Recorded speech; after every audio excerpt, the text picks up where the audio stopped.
stark public opinion on this issue raises the question as to whether or not there's going to be some democratic limit, some democratic friction in terms of how far Trump can push U.S. foreign policy to essentially make the United States into a subsidiary of the Russian Federation, right? Trumpistan or Ameristan, if we're lucky. Just this week, Trump cut off military aid to Ukraine. It was an order so sudden. NBC News reports that planes carrying military equipment to Ukraine were literally turned around in midair.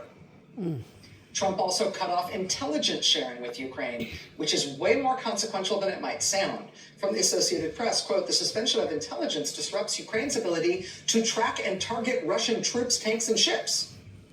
Ukraine's other allies lack the same resources to fill the gap.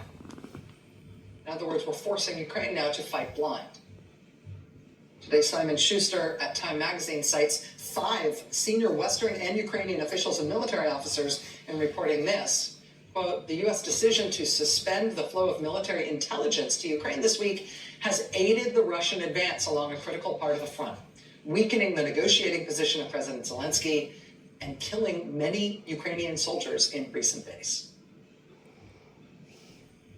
Now we've learned that Trump has even cut off Ukraine's access to commercial satellite imagery purchased by the U.S. So not just military aid, not just U.S. intelligence, but also commercial satellite imagery. Starlink tabs on where enemy positions and depots are, making it easier to find vulnerabilities in troop movements. They help logistics soldiers plan vehicle routes with alternative corridors laid out if pathways are mined or destroyed. Washington Post says tonight, quote, the suspension was immediately felt by soldiers in the Ukrainian military, some of whom described the decision as treachery, not politics. True. This is serious stuff. And here in the U.S., we are starting to see it boomerang a little bit, starting to see the other side of that coin already. And then NBC News reporting this headline, quote, as Trump pivots to Russia, allies weigh sharing less intel with the U.S. Quote, some U.S. allies are considering scaling back the intelligence they share with Washington in response to the Trump administration's conciliatory approach to Russia. The allies are weighing the move because of concerns about safeguarding foreign assets whose identities could inadvertently be revealed. NBC News citing 5 sources with direct knowledge of the discussions, including 2 foreign officials. Quote, the allies, including Israel, Saudi Arabia, and members of the so-called Five Eyes spy alliance of us, the UK, Australia, Canada, New Zealand, are examining how to possibly revise current protocols for sharing intelligence to take the Trump administration's warming relations with Russia into account. These are our closest intelligence partners and have been for decades. And it's not a one-way street. We benefit from their intelligence too, right? But maybe not any longer.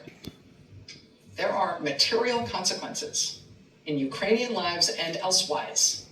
There are consequences to switching sides, to not just giving up the title of the leader of the free world, but to actively switching sides so your country is now actively working against it. Joining us now is Mark Palmeropoulos. He's a 26-year veteran of the CIA. He's also an MSNBC national security and intelligence analyst. Mr. Palmeropoulos, thank you so much for being here. I appreciate your time. Good to be here. So hearing me describe that reporting, let me just ask you if I'm getting any of that the wrong way around or putting too much or too little emphasis on any part of it as you see it in terms of the impact here. Well, Rachel, let me tell you, the order to stop sharing intelligence with Ukraine, I think, hit the intelligence community like a seismic shockwave. And for 10 years, the IC, the intelligence community, and members of my old outfit, the CIA, have been with the Ukrainians, not just since the invasion, but 10 years. That's providing things such as resources, capacity building, certainly training. It was we were in it in the fight and the struggle against Russia, and so this is seen as an incredible betrayal. I mean, members of my old outfit, remember, have fought with them or been in the trenches with them, have mourned when they lost, soldiers, celebrated in successes. But to see, frankly, this not only kind of at one point a neutral stance by the United States, but now tilting towards Moscow, it's disorienting to members of the IC, the intelligence community, because again, we're now in essence on the side of an enemy. Given the nature of the fight right now between Ukraine and Russia, flipping the switch like this, not just stopping those planefuls of weapons, but also turning off the sharing of intelligence, turning off their access to commercial satellite material. It does seem like it's not just refusing to help. It feels like it is trying to rush Ukraine toward a catastrophic loss. Absolutely. I've read analysts say that with what we are now doing to them to effectively shove them toward defeat, Yep. that the question is existential for Ukraine, basically based on whether or not Europe can try to recreate some of what we were supplying. The removal of it essentially guarantees failure. Well, Rachel, the U.S. has been an incredible ally of Ukraine in the past, providing so many different things, not only, as you said, military ordnance equipment, but also key intelligence. And when we stop providing these targeting packages to the Ukrainians, that means that they can't hit, either Russian forces inside Russian occupied Ukraine or in Russia itself. And the result is the Russians will be able to then attack civilians in Ukrainian cities or, of course, Ukrainian military targets. But let's be very clear, Ukrainians are going to die because of this. And I think that's why this is absolutely so stunning. Again, an ally, that we were with side by side for a decade, we have now abandoned. And the Ukrainians who we were supporting, who we were with against, again, in the trenches, are really going to suffer. So it's an incredible moral injury for the U.S. intelligence community. But, of course, it's incredibly damaging for the Ukrainians who are going to suffer, and we saw that over the last several days with the results of these increased Russian drone and missile strikes.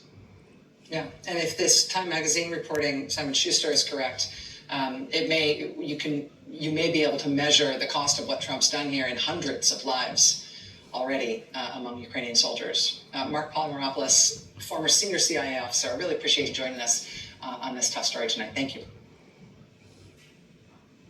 All right, we got more news ahead tonight, too.